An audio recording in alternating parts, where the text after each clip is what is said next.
You're listening to Discography Discussion, episode 198, Godflesh, hosted by Dan Terry. Absolutely. I'm the Predator. Okay. Sorry, let's try it again. And Joseph Wren. That's what happens when you start your shit. Presented by discussmetal.com. And if you think the ghost of Sparta gets his power from the Godflesh, then you are ready for this episode of Discography Discussion. I am Joe. That is Dan. It's time for Industrial December 2020. Industrial December is back, ladies and gentlemen. And I couldn't be more excited to be bringing to you this molten, dark, evil slab of industrial metal known as Godflesh. I've been wanting to talk about Godflesh since the very first Industrial December, but I got outvoted. You know, everybody wanted to talk about some other bands. I'm kidding. Those other bands were fine. And actually, I hadn't even really been thinking about Godflesh until we did the Pitch Shifter episode, which we'll get into some listener feedback later specifically about that episode. But I remember commenting that the first couple of Pitch Shifter albums reminded me a lot of Godflesh. And people probably were like, I don't understand that reference. But in the world of Spotify, you guys probably all stopped the podcast, went in, and decided to listen to the greatness that is Godflesh. And honestly, you're probably just sitting there being all like, whoa, after the fact. So yeah, Godflesh, oh my God, best way to start Industrial December ever. This is probably, arguably the most metal band we're going to talk about this month. So, I kind of like to ease into the industrial a little bit. And so that's what we're going to do for you guys tonight. Or, whenever you're listening to this. Episode 198, quickly approaching episode 200. Do we want to let everybody know what we have in store? No, I don't. If you're a Patreon subscriber, comment on this episode and I will let you know what is in store. And speaking of Patreon, I want to take this time out to shout out our wonderful Patreon subscribers, which includes the likes of Josiah Heiberg, Luke Robinson, Brandon Miranda, Ken Zapla, Tantalized Funyuns, best name ever, Jeremy Prince, Josh Moser, David Brown, Samuel Woodward, Brian Dean, Kiki Kuti, Do You Love Me? I do love you. Lance Allagood, the King of Metal, Alexander, Patrick Asplund, and Jeffrey De Los Santos. The actual Mac. Thank you for helping us pay our podcast bills and just for generally being encouraging. I think that's the thing that I enjoy the most is the encouragement that you guys give us by being like, guys, we're going to give you a little bit of money to do the damn thing. And we try to do the damn thing for you guys every single week. And if you ever feel like we're not doing that, you have the direct line to us. You can tell us. You can give us those suggestions. And that's what we want from you guys.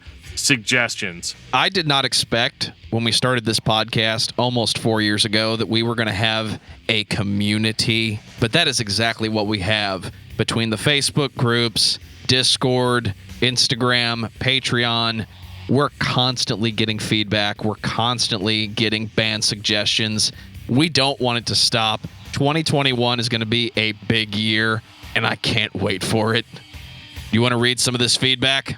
You know what, Joe? I would like to read some feedback, if that's cool. Over on Twitter, in reference to episode 128, Devil Driver, Gaseous Clay says, I'm listening to the Devil Driver episode. Dan mentions listening to Horse the Band. Any chance of doing an episode on them? Well, odds are, if you've been listening to the podcast, you will actually know that we have absolutely done that. And you've heard it now, and either you love us or you hate us for it. We'll see how it goes. Over on YouTube, we got a comment on episode 93, Pitch Shifter, which, is very kind of in the essence of this episode. Dave Weston says, Pitch Shifter are my all-time favorite band, so I'm really pleased you took the time to check their discography. I'm not necessarily qualified to comment on your Nine Inch Nails comparison. I love Nine Inch Nails and was well aware of and enjoyed Pretty Hate Machine and Downward Spiral on their release, but I was predominantly listening to Pitch Shifter and then Pitch Shifter, so I didn't really make any connection between the two. I can definitely understand that. Obviously, .com is seen as the watershed moment by many. Many pitch shifter fans had tolerated infotainment, but .com was a step too far. However, they gained a lot more fans than they lost, and I think you missed out on some of the dynamics that brought that change. Yeah, man, I mean, it's entirely possible that we may have missed a little bit of the dynamics. .com, I mean, if we're just being straight, like brass tacks, I'm a guy that's used to listening to metal, and .com was just not that for me. I think I did still kind of enjoy the record, but I mean, we're talking a year ago now, so I'll have to go back and listen to exactly what I said, and I will absolutely jump on YouTube and give you confirmation on that. So I appreciate it. Dude wrote us a book. I always like it when people write us a book. I just don't always necessarily have time to read it on the show, but that's all good, and I will respond to that one personally as soon as I listen to the Pitch Shifter episode again. Well, before Dan reads and records audiobooks in the Palpatine voice, I'm going to take this time to say thank you to everyone for listening to the podcast. Thank you for listening and for subscribing. If you are not a subscriber, then you can find everything Discography Discussion at discussmetal.com. We are on Spotify, Apple and Google Podcasts, TuneIn Radio, Stitcher, iHeartRadio, twitch.tv/DiscussMetalDan for all of your game, streaming, and live episode recordings. So if you have an Amazon Echo or a Google Home, you have no excuse. Ask it to play the latest episode of the Discography Discussion podcast, and it will. We're also on Facebook and on Twitter at Discuss Metal. Be sure to like, favorite, and subscribe. It really helps us out. It lets us know you're listening. And now Dan is going to tell us all about 5-star reviews. We do love our 5-star reviews here on Discography Discussion. Leave us a review on whatever podcasting app that you're listening to us on, unless it's YouTube, in which case just like, I don't know, leave a comment or something and say like, hey, cool, or hey, terrible. You know, it just really depends on how you feel about what we had to say on that particular episode. One thing that you guys have been doing that I really enjoy is sharing the episodes with your friends and family on all of your social media platforms, be that Facebook, Twitter, whatever the new ones are, MeWe, or whatever it is the kids are using now. Actually, I don't think the kids are using MeWe. I think like the older generation's using that now. Not really sure why. Not really going to get into it, but we are there. So if you want to check us out there, you can absolutely check us out there because we are everywhere. Because the way I look at it, man, the more social media that's out there, that's just free real estate. So we're just going to move in. We're going to make sure that we take up that Discuss Metal URL that's there, and we will invade whatever social media platform that you're on. So definitely keep sharing the episode, guys. Keep telling everybody how awesome you think this podcast is. And, I really, really, really appreciate every single one of you. And that's not just a thing that I say. Literally, whenever I see these episodes shared, I'm just completely blown away. So thank you so much. So, Dan, it's time. Tell me about Godflesh. Joe, oh my God. Godflesh is an English industrial metal band from Birmingham, England. Fuck yeah, they are. Absolutely. They have been around since 1982. These guys understand what it means to make heavy music because they've been there since the beginning. One of the most interesting things about Godflesh for me is that Justin Broderick, he's the dude that played guitar on Napalm Death's Scum, well, side 1.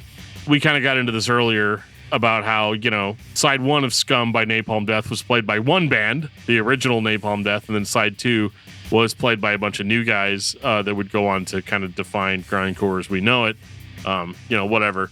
So I guess what I'm trying to say is that if this dude played guitar on side 1 of Napalm Death Scum, that practically makes us family. This guy is a guy that you really, really, really want to become acquainted with, because Justin Broderick is the man. Not Broderick, not like Matthew Broderick. I'm not talking about like the dude that was Simba in The Lion King. I cannot stress enough how heavy this band is. I know that this is Industrial December, and this band absolutely checks that box in that they have electronic drums, they have a lot of electronic elements, a lot of soundscapes, but at the same time, they play some of the heaviest music I've ever heard. And that's saying a lot coming from me because I've heard a lot of heavy bands, guys. I mean, that's kind of the things that we do, right? We talk about heavy bands on the show. This band is the real deal. And it may not be heaviness in the way that you're thinking of. We're not talking a billion beats per second and some dude growling over it like a dying calf. Don't get me wrong, they still have that. But Godflesh is wholly unique in the sense that a lot of industrial bands tend to have a little bit of a pop sensibility to them. Godflesh is like, if by pop sensibility you mean doom metal, then sure. We have pop sensibilities. In a world where 9 Inch Nails' Pretty Hate Machine did not exist, you didn't have the comparison, or what I would consider to be the logical comparison. Is this band industrial? I don't know. Does it sound like 9 Inch Nails? I can see the scene before that record was a thing, where many minds were all playing with the same toys. Everybody had a synthesizer, they had a drum machine, and they were programming these sounds. They were trying to create something new. They were trying to create something mechanical. They were trying to make something that sounded different, but had intensity in a way that it had never been presented before. Sounds like a very metal concept to me. So where Trent Reznor is writing rock songs and eventually releases Pretty Hate Machine, Godflesh releases Streetcleaner. And boy, does it have a drum machine. It's like a belch from hell. I mean, shit, man. Streetcleaner is, yes, it has a drum machine. Let's just get that out of the way right now. Not a problem for me. I will admit that the drumming is not the highlight here, especially when the music is this slow. It's not slow like My Dying Bride. Like, I'm not trying to necessarily like the doom metal comparison is really more of a joke than anything else. But this is some of the heaviest, slowest, sludgiest industrial metal you'll ever hear, with vocals that just sound like a dude who all of his best friends died at the same time. And then as they were dying, his family was blown up in a bus. Like, dude is just anguished. Like, it is just guttural, but it's not guttural like a cookie monster. I ate my cookies yesterday. Like, it's not like that. It is guttural. It is intense, but it's also just very despairing. Streetcleaner is not an album that you're going to listen to if you're having problems. I definitely would not recommend it. I love the 80s, early 90s cardboard box sounding guitars that just sound hopeless and completely lacking of mids. Like you're inside a room, but it's a small room and you're shoved in and you're just scraping guitars trying to make noise. Mix that with a plain drum machine. Do that live. Was it original? It definitely was more original at the time, because what would you compare this to in 1989 other than 9 Inch Nails or New Wave? I don't think you'd be comparing it to 9 Inch Nails, but I mean, I don't hear New Wave, man. I hear a band that, I hear a guy that was into extreme metal and was like, how do I do the extreme thing that I did in Napalm Death? But like, how do I do that in a way that's different and sets me aside? This is industrial in a lot of ways that isn't really influenced by the new wave. And a lot of the bands that we talk about in Industrial December are bands that have a very strong new wave or pop rock influence, whereas Godflesh is a metal band first and foremost. Absolutely. And so they don't draw influences the same way that maybe, a band like 9 Inch Nails would, or even a band like Pitch Shifter would, although you can definitely tell that those dudes in Pitch Shifter were listening to some Godflesh, which is fine. These guys, more on Streetcleaner, they basically wrote the book on how to do industrial metal, and it'd still be heavy. It'd be very like groove laden and just down and out. Like we talk about bands sometimes, like industrial bands that sound futuristic, or like give you kind of a cyberpunk or Blade Runner type of feel. But like Godflesh is more like a post-apocalyptic feeling, where like the corporation's won and the only thing that's alive is factories and smokestacks everywhere. That's the vibe that they're putting off on Streetcleaner. It's not a positive record. It's not a fun record, but it is absolutely one of the most important industrial metal records out there, because This is just a true output of emotion, but there's no sap. The emotion is despair. And that's what you're going to get through Streetcleaner. And honestly, it's probably my favorite Godflesh record, just straight up. Not that the other ones are shit. We'll talk about them. But I think this one is the absolute thesis, the absolute master statement of what this band is all about. There is no new wave on this album. I make that statement only to set the stage for what the listener would be thinking in 1989. Is there another example of brutal metal that uses a drum machine like this, that uses the industrial sounds that everybody had access to, but they weren't all trying to create something that sounds this hopeless? I'm thinking dude did not have a good life. He did not have a good upbringing. And this is just what you get. You know, I don't know what Birmingham was like in the 80s, but evidently it was not a great place to be. If Streetcleaner is any indication. But, I mean, if you're looking for pure heaviness, you really can't go wrong with this record. And there's a lot of purists out there would say, how do you have a super heavy band without real drums? Well, this is how you do it.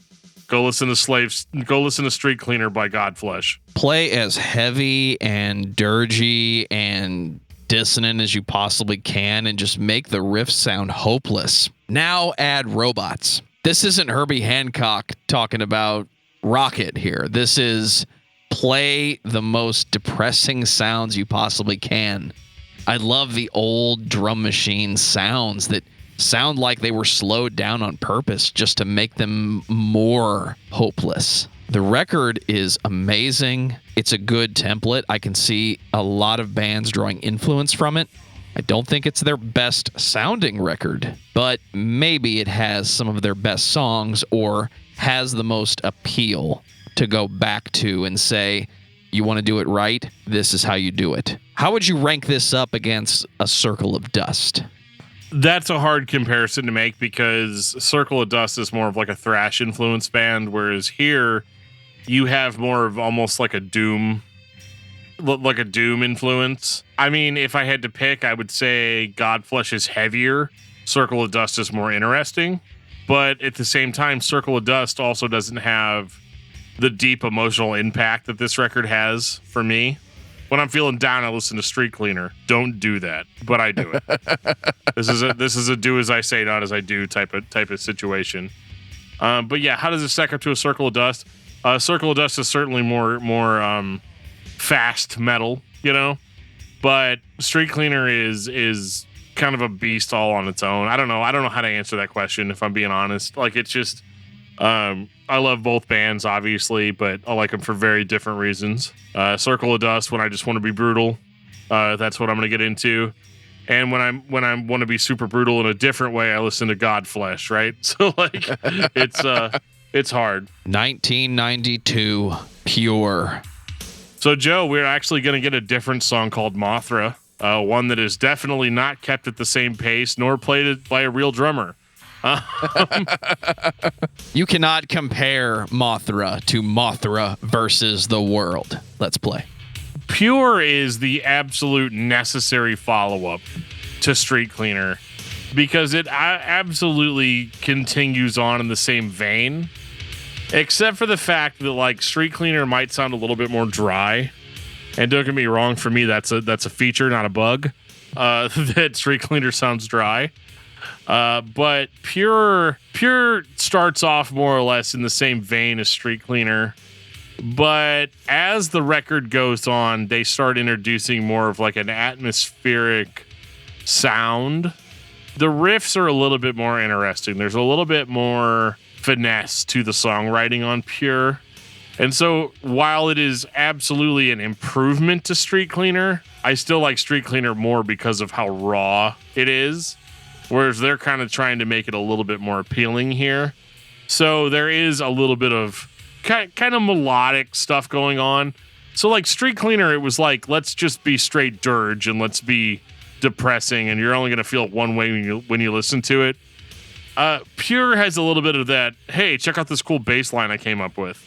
You know, like that sort of stuff. So like Pure is Pure might actually be the more interesting record to listen to, which I can't fault the band for. Like, who wouldn't want that? You know, like, who wouldn't want the record that you're like, oh, this was cool, or I like this idea.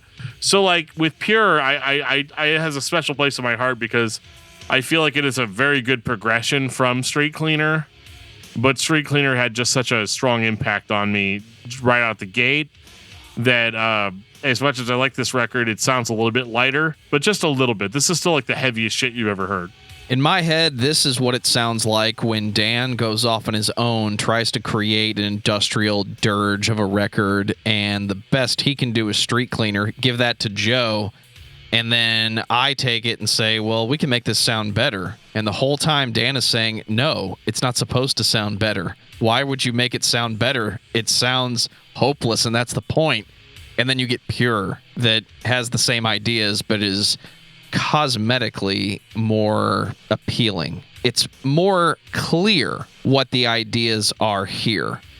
I don't think the ideas are better, and I don't think that they change the entire feel of the band. It doesn't all of a sudden have melodic choruses, or it's 1992, so it doesn't automatically sound like Alice in Chains. It still sounds like this hopeless atmosphere of, are you in a hole? Do you want to be in the hole? Here's what's going on in the hole with the rest of us. No, it doesn't get better. It's not going to get better as long as we're here in this hole together. I think that's pretty fair. I mean, I think Pure is awesome. I think Streetcleaner still gives it the edge. And I'm sorry that like every single record we talk about, I'm going to compare to Streetcleaner, but you have to understand, I've got this record on cassette and CD. I don't have it on vinyl, but you know, someday, right? But like, what I like about Pure is the vocals aren't as guttural, and they might just be a hair better at actually displaying some level of human emotion than Streetcleaner did. But you know, I'm Discuss Metal Dan, so I'm not like as concerned about like real human emotion as much as I am just right. So like that's my emotion. I think Pure is fantastic. But once we get to Selfless, things start getting really interesting. 1994.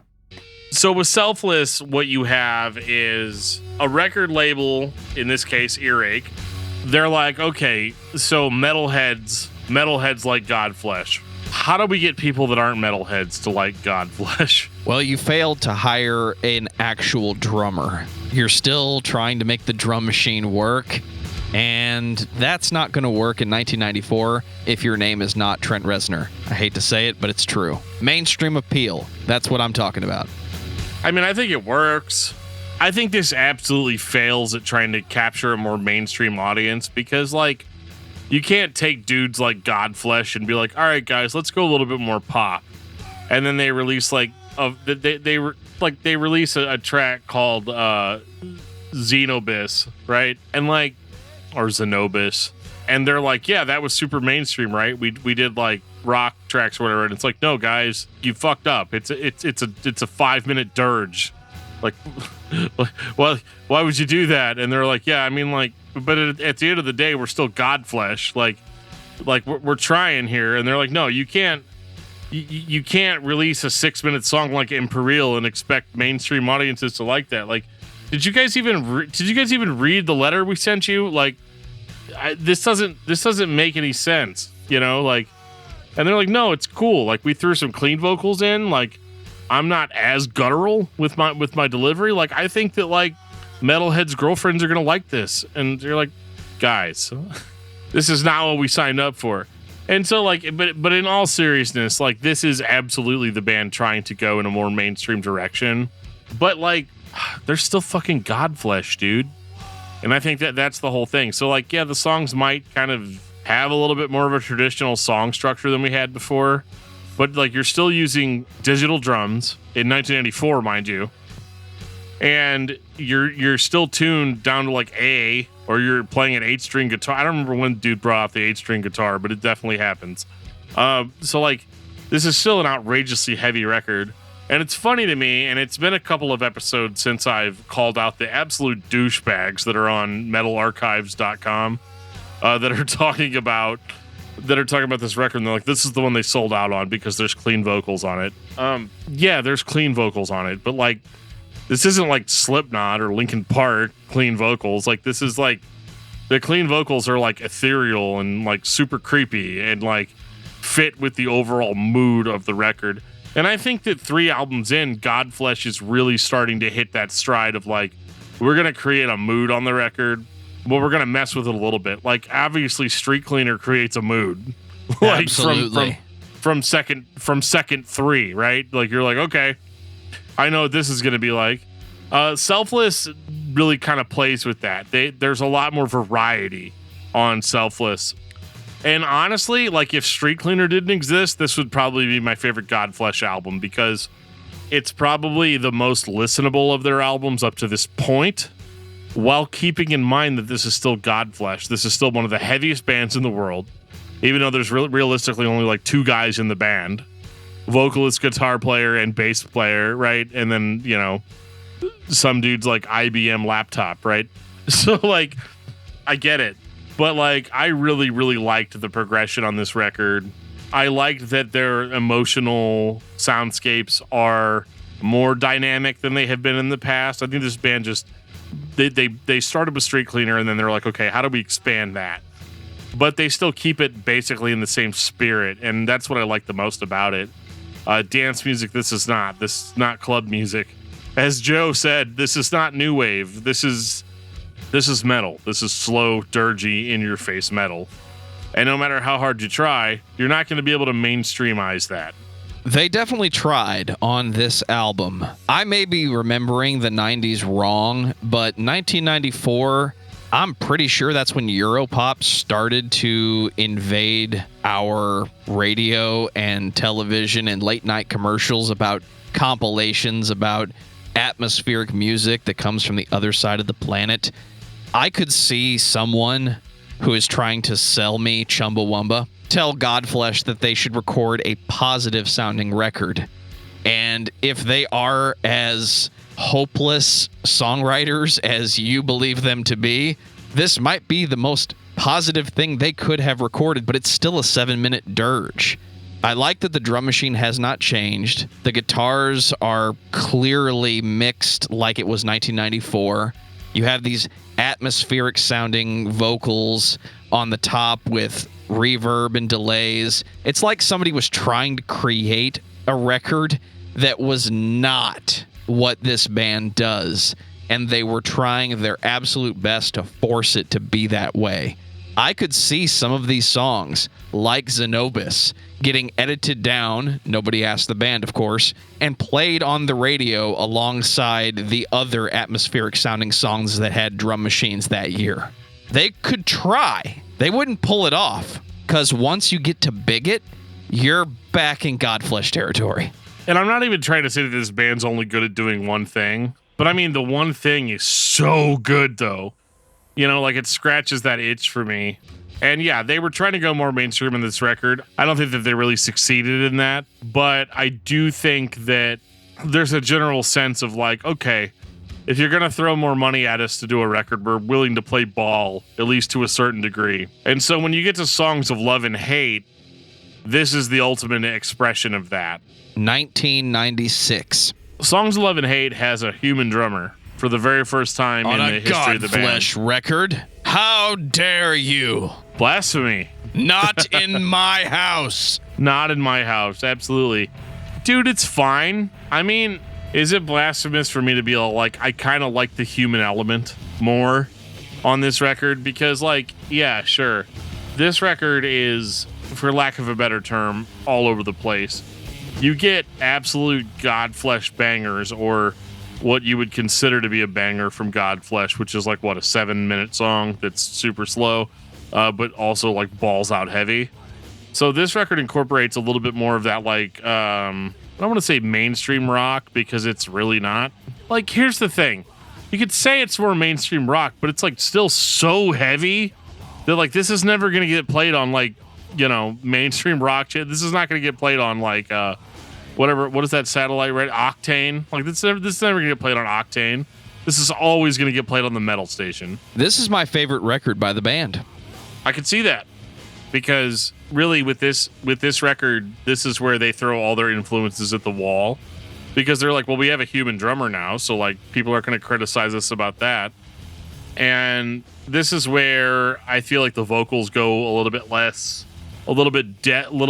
death doom and a little bit more hardcore. So the more abrasive vocals are more like hardcore shouts and screams and stuff. And then there's, obviously some of the clean vocals that they've been peppering in. But the riffs are a little bit more bouncy, a little bit more upbeat. Still heavy as fuck, but like bouncy and upbeat. And like there's even, I dare hate to say it, a little bit of a hip hop influence going on here. If you are banking on the dirge being driven by the drum machine, I'm sure you hate this. But you're wrong, because the dirge of Godflesh is the atmosphere they create, and they found somebody that could play the drums and give me that same feeling, but it feels more complete. It feels like the previous records are lacking 100% human hatred of all things positive. This one is tuned too low for the majority of the listeners.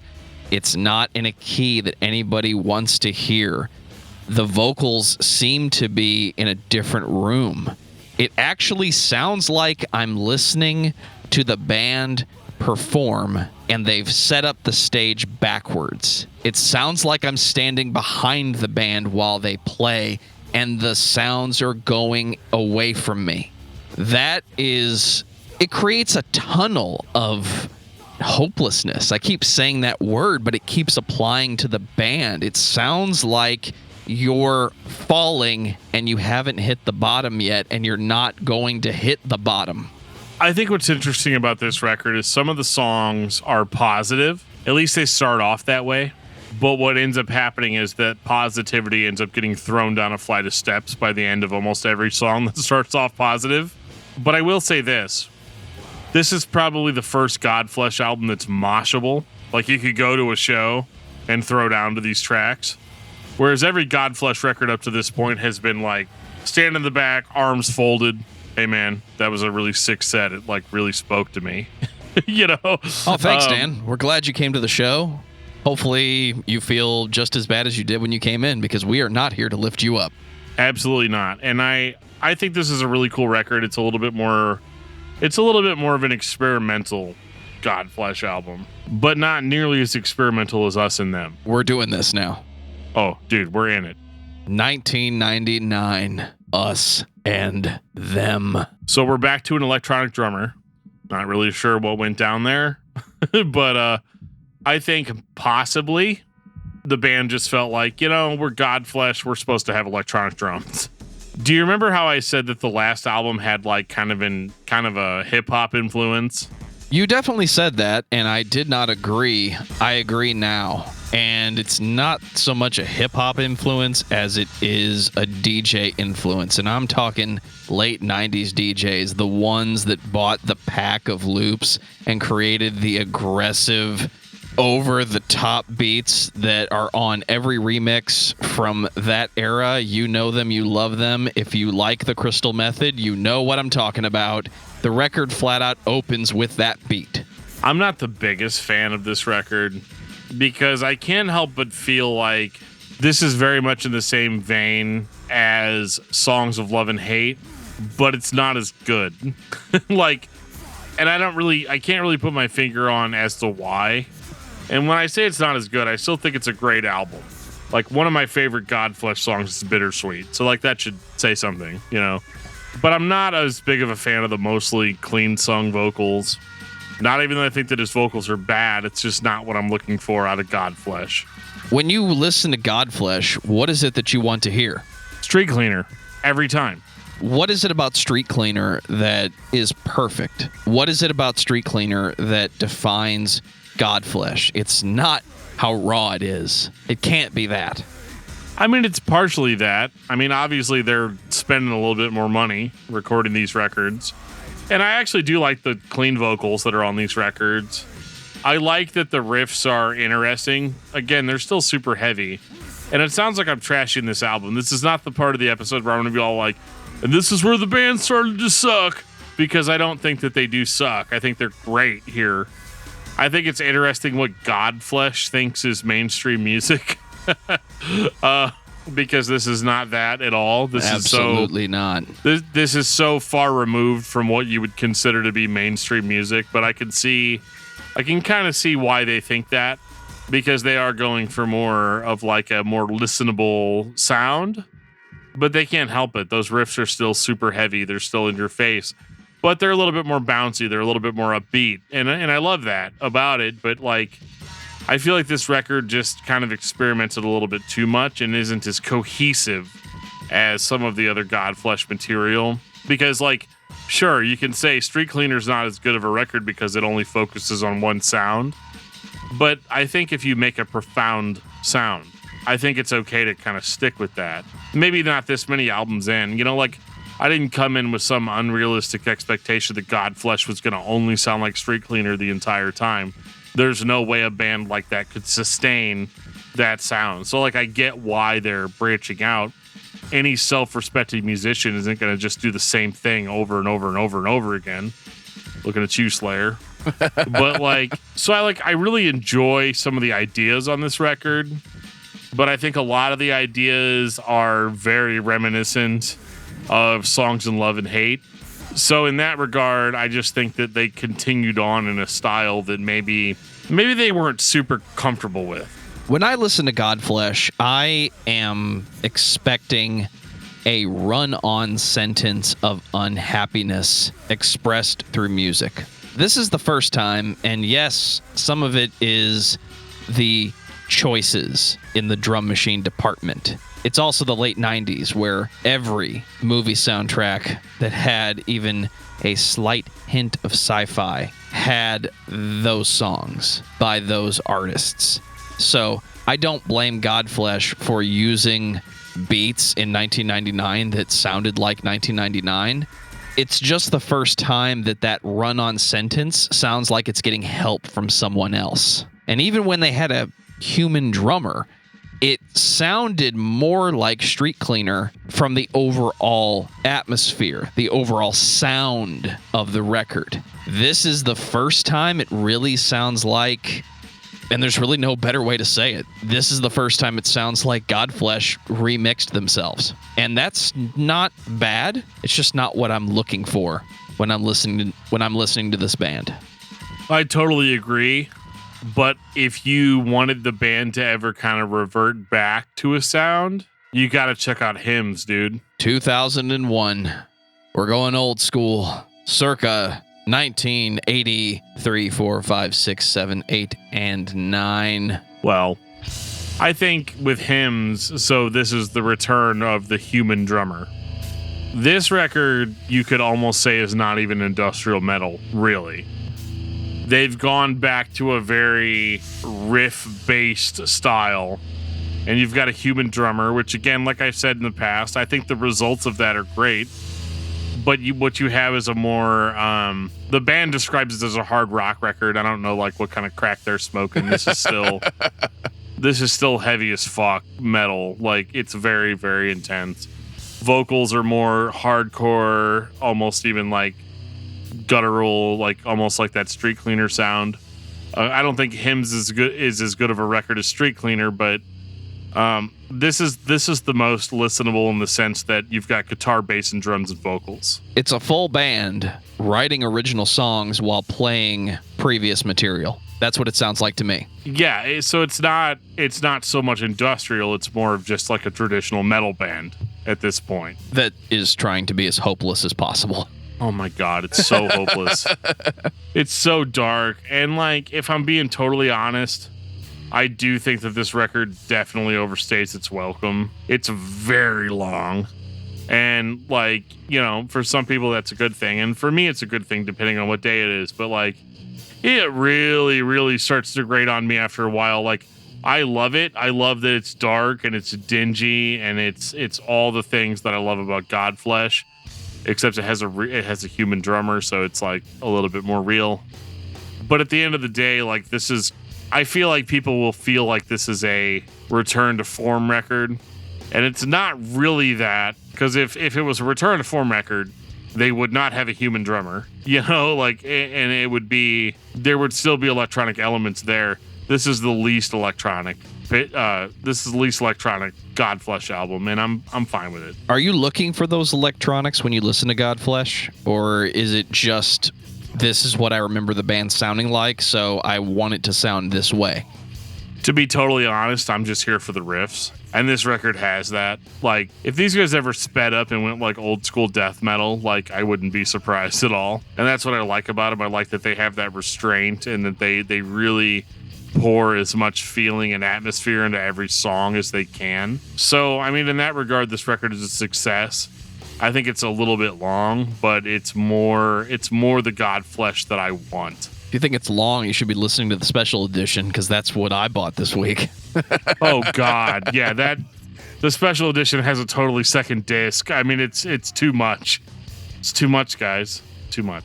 And, I mean, yeah, so that was their last record before they decided to kind of split up, right? I mean... It was 13 years between Hymns and the next one, which we're about to get to. They had taken a long time. I don't know what it was. I don't know what all the personal politics that were involved in the band basically breaking up, or at the very least going on a hiatus. But seriously, dude, holy fucking shit. 2014, a world lit only by fire. So are you trying to tell me that the world itself is actually on fire? Or are we going pre-electricity, pre-natural gas, and we're talking about a world where if you wanted to see what was going on, you had to light fire and sit by it or wait for the sun to come up. Only it's Godflesh. The sun is not coming up. You are going to be in darkness or in firelight. What sun? There's no sun here. It's only lit by fire. There is no sun, okay? I think that, like, okay, this is how you do it, people. If you're going to be gone for 13 years, this is how you return. Because, like, there's Godflesh fans. You know there are. You know they're out there. And they want to hear the Godflesh that they want to hear the Godflesh that they're used to. And they get that, except that it's like 2014 production versus 2001 production. So when I say this is one of the heaviest Godflesh albums, I'm not messing with you. I'm not trying to, like, sell you something that's poppy, that's not. This is them going back to what they would consider to be their traditional sound. Two guys, guitarist, vocalist, bass player, and a laptop. The drums are totally fake. They're totally programmed drums, and I don't care because I'm only here for the riffs. I'm here for that dark atmosphere. And this is arguably one of the heaviest Godflesh albums ever released. Where do I begin? 2014 was not the year you release this type of record. I mean, if you got this thing, in the books, I think any year you release it is fantastic. What was going on in 2014? We were all getting away from metalcore in whatever form it was in. People were trying to reinvent themselves or take advantage of musical trends and feature people on their records that tried to create sounds versus create music. And everything was changing, kinda. Then Godflesh returns from seemingly nowhere because it had been 13 years. I can speak as a friend of Dan. He did not expect Godflesh to release a new album, but when they did, it was the only thing he talked about for a good 3, 4, 5, 6 weeks. Not because it was good, but because it was good and it was so different from everything that everyone, regardless of your personal tastes, had been listening to for the past 10 years. It had been a while, and it was welcome. It's a return to heavy. It's a return to, the last record was heavy, sure. But, like, this is heavy in a different way. This is This is after I've spent a decade listening to breakdowns and, you know, like all that shit that like modern bands will tell you is heavy, instead of getting back to the root of what heaviness is, which is just dark, slow, anguish-filled riffs. Heavy music isn't necessarily about making you feel good. And I think a lot of modern metal in 2014 really kind of felt like you were supposed to feel good when you were listening to it. Godflesh brought the dirge on this record in a way that no other band really had brought it that year. And it absolutely is a return to form.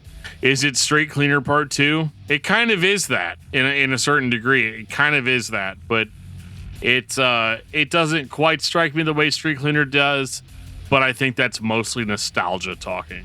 And there's nothing wrong with that, but like I appreciate hearing Godflesh with kind of more modern production behind it, and it having that modern heaviness, but also it still being Godflesh. So they're like, yeah, we're gonna play this extremely heavy riff, and we're gonna let that fucker ring out, and we're gonna let you like really, really feel it, like right in your scrot, like you're gonna feel it. And I mean, a world lit only by fire is the way you do a comeback record, because you're gonna pull in fans that didn't even know that Godflesh was a band, and they're gonna listen to this and they're gonna be like, holy crap, this band's super heavy, what else they got? And then they go back and they find Streetcleaner and they're like, oh yeah, this is what I want.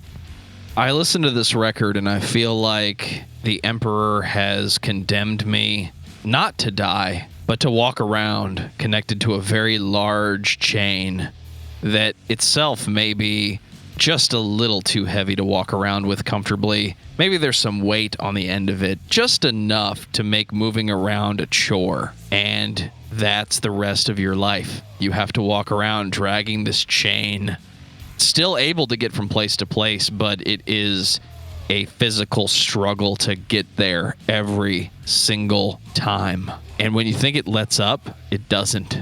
It has moments of double bass and bringing the feel up, but then it goes right back to it. The guitars don't really change.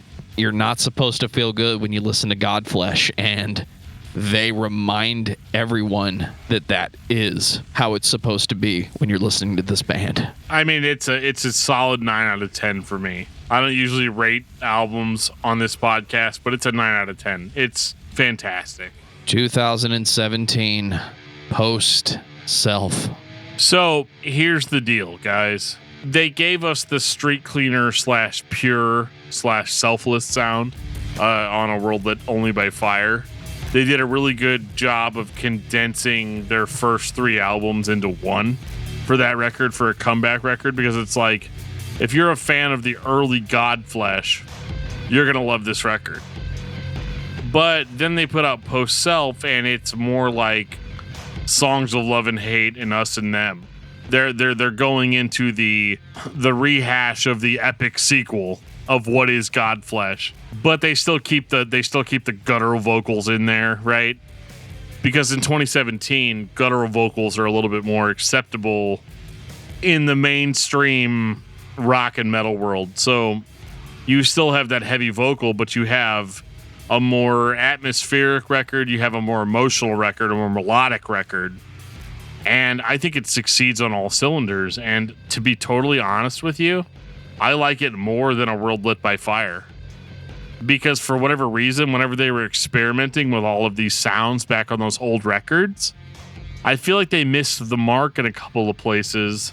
But on Post Self, they hit that mark every time. It is one of the freshest releases in the past 4 years for me. I still listen to it all the time now. Like, I think there's more to go back to here. It's not as much fan service. It's not like, we're going to give you the Godflesh that you want. It's more of like, hey, we're still experimenting. We're still doing kind of like, we're trying to find ways to make our sound more palatable. But instead of resorting to like traditional hard rock song structures, we're just going to try to create an atmosphere and a mood, which is what we're the best at. But it's going to be different than what you're used to. And I love this record so much. I love the haunting clean vocals. I like the gutturals. I like the heavy riffs. But I like kind of more of the soundscape aspect of it. I think they came relatively full circle here. And so the new Godflesh is still doing what the old Godflesh was doing, but they're giving equal amount of attention to both eras of the band. And I think that's pretty unique. Final thoughts on Godflesh, Dan. Heaviest band ever. But if you're not here for that, this band has a lot to offer in the mood and emotion department.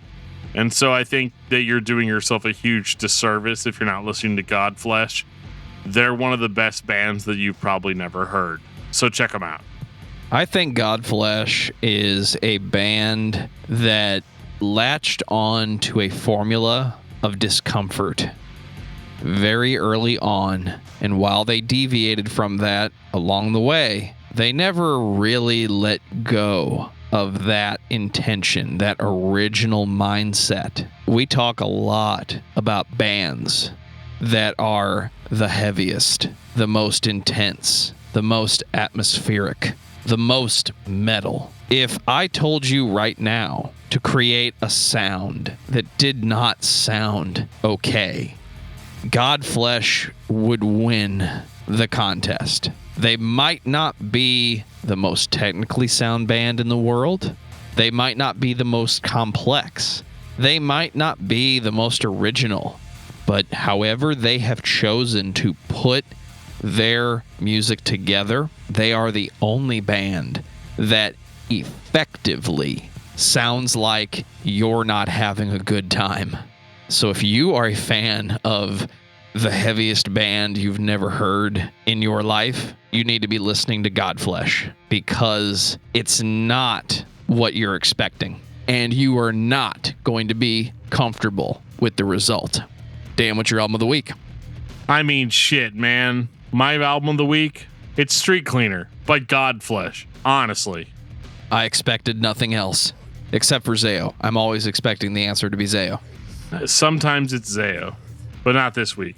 I couldn't decide if I wanted my week to sound better than what Godflesh was giving me. The end result was not pleasant, although it was not nearly as downtrodden as this band. My album of the week was Ursus, Americanus by Author and Punisher. Ooh, I love it. Because how do you make this kind of music with all electronics and make it sound like a dirge? You actually play the music. We should do that one on Patreon. Absolutely. It's an older one. But it's great. Take us out, DFT. If you have ever been listening to this podcast and you wonder, hey, man, can you guys talk about a band that I actually care about? I mean, I can't read your mind, so the best thing that you can do is reach out to us. And you can do that in a variety of different ways. You can send us an email at danandjoeshow@gmail.com. You can reach out to us on Facebook at facebook.com/discography discussion. You can tweet at us at discussmetal. You can join our Discord server. There's a link in the show notes that'll take you right to our Discord server. You can always comment on one of our YouTube videos.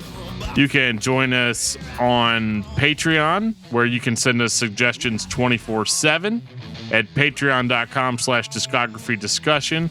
You would be surprised how far $1 will actually go on the Patreon. We're not greedy, but extra content. You want extra content? You'll get it with $1. We have individual album reviews. They are incredible, so check them out. If you want to represent this podcast out on the street, check out our Teespring store. We have a link in the show notes that'll take you to our Teespring store that has all kinds of awesome discography discussion merch for you to check out and to impress all of your friends and family with. And so I mean, if you don't reach out to us, it's kind of your fault, because there's like so many different ways to reach out to us. If you're just in love with the sound of my voice, you can watch me on Twitch 2 nights a week. Twitch.tv/discussmetaldan. I am streaming 2 times a week, Mondays at 10:30 p.m. Central and Thursdays at 10:30 p.m. Central. I'll be playing video games, and it's kind of a hangout. So if you want to ask me a question or find out cool stuff, you can absolutely watch me on there, hit that follow button, and you will get notified every time I go live. I do Brutally Speaking podcast live on Wednesdays at 8:30 Central Standard Time. So check it out, guys. Just get in on there. Ask us lots of questions. We're going to love it. And on that note, this has been episode 198 of Discography Discussion. Thank you for listening. You can like us on Facebook and follow us on Twitter at discussmetal. Subscribe to our podcast everywhere you listen to podcasts, including Google Play, Apple Podcasts, and Stitcher. Visit discussmetal.com for all things discography discussion. And please send questions and comments to danandjoeshow@gmail.com. If you are not a patron, you can become one at patreon.com/discussmetal. We have some sweet perks. Give me your money. $1 a month gets you into that exclusive album review feed.